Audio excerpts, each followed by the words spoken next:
කොහොමද ළමයි ඕගොල්ලන්ට අපිට නම් ඉතින් වැස්සේ නම් අඩුවක් ඇත්තේම නැහැ. උදේ ඉඳලා ඉතින් වහිනවා. දැන් නම් මේ හවස් වෙලා 4:00 5:00 විතර. ඉතින් පුංචි බඩගින්නෙකුත් තියෙනවා. අද බලන්නකෝ මොනවද හදන්නේ කියලා.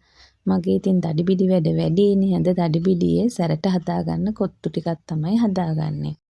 මේකට ඉතින් මම සාමාන්‍යයෙන් මාසේ බඩු ගේද්දි කොත්තු පැකට් එකක් ගේනවා. ගොඩක් වෙලාවට MDK ඒවා තමයි ගේන්නේ. ඒකෙන් ඉතින් විඩින් විඩේට හදාගන්නවා. දැන් ඉතින් ඔන්න ලුණු පහේ ඔක්කොම ලියාගත්තා. තෙල් ටිකක් ලිපේ තියලා තලාගත් ඉඟුල් සුදු ලුණුයි රම්පේ කරපිංචයි බීලුණු ගෙඩි භාගයකයි ඔය විදිහට තෙලට දාගත්තා. ඔය ටික ඉතින් පොඩ්ඩක් රන්වන් පාට වෙනකන් සුවඳ එනකන් බැදුනහම තමයි මේක රස වෙන්නේ. ඊට පස්සේ ඔන්න ලියාගත්ත කැරට් ටික එකතු කරගත්තා. ඇත්තටම මේ ටික ලියාගන්න මහ වැඩි වෙලාවක් ගියේ නෑ. මට විනාඩි 10ක්වත් ගියේ නෑ. ওই විදිහට ලුණු ගම්බිරිස් එකතු කරලා හොඳට කලවම් කරා. තාම මම ලුණු කොළ ටික දැම්මේ නෑ. ඊට කලින් බිත්තරේ දාගත්තා. බිත්තරේ දාලා ඒකට තව ගම්බිරිස් කුඩු ටිකකුත් දාලා චුට්ටක් බැදෙනකන් ඉඳලා තමයි මේ ටික කලවම් කරේ. එතකොට අර බිත්තරේ හොඳට කෑලි විදිහට වෙන් කරගන්න පුළුවන්. ওই විදිහට ඒකත් කලවම් කරාට පස්සේ තමයි ලුණු කොළ ටික එකතු කරගන්නේ. ලුණු කොළ නම් ගොඩාක් තැම්බෙන්න අවශ්‍ය වෙන්නේ නැහැනේ. ওই විදිහට තෙම්පරාදුව හරි ගියාට පස්සේ මට ඕනේ ප්‍රමාණයෙන් කොත්තු ටික එකතු කරගන්නවා. මේවා ඉතින් කපලම තියෙන නිසා හරිම ලේසි.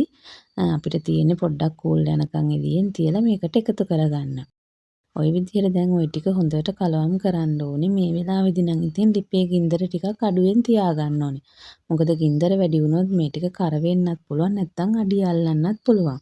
උදේ හදපු චිකන් වල හොදි ටික නම් තියෙනවා. ඒ නිසා ඒ හොදි ටිකකුත් එකතු කරලා මේක හොඳට උයා ගන්න ඕනේ. මොනවත් එහෙම හොදි නැත්තම් ඕගොල්ලන්ට මේකට පොල් කිරි ටිකක් එකතු කරන්න. හරිම රසයි පොල් කිරි එකතු කරාමත් හොඳ ක්‍රීම් රසක් එනවා. මට ඔන්න කෑලි මිරිස් කලින් දාන්න අමතක වුණා. ඒ වුණාට මම දැන් චුට්ටක් ඔන්න එකතු කළා. මොකද අපේ ගෙදර ටිකක් සැරට කන හින්දා. ওই විදිහට විඩින් විඩේ චිකන් හොදි එකතු කර කර මේක කලවම් කරගන්න ඕනේ. විනාඩි 10ක් විතර මේ ටික හොඳට උයා ගන්න ඕනේ. මොකද මේ රොටි කෑලි නැත්තම් අමුගතිය තියෙන්න පුළුවන්. ඒ නිසා හොදි ටික ටික සැරින් සැර එකතු කර කර මේ විදිහට අඩු කින්දරේ කලවම් කර කර උයා ගන්න ඕනේ. එතකොට තමයි මේක රස වෙන්නේ. ඇත්තටම පොල් කිරි එකතු කරලත් බලන්න හරිම රසයි. පොල් කිරි වලින් මේ ටික හොඳට තැම්බුනහම තව ඉතින් එතකොට චීස් කෑල්ලකුත් එකතු කරා නම් හොඳ ක්‍රීම් රසට කන්න පුළුවන්. සැර අඩුවෙන් කෙනෙකුට ඉතින් එහෙම හදා ගන්නත් පුළුවන්. ඔය විදිහට ඉතින් විනාඩි 15ක් 20ක් යනකොට හොඳ සැර රස කෑම එකක් හදාගත්තා. ඉතින් වීඩියෝ එක බලපු ඔයගලන්ට ගොඩාක් ස්තුතියි. ආයෙ අලුත් වීඩියෝ එකකින් හම්බ වෙනකන් හැමෝටම බුත් සරණයි.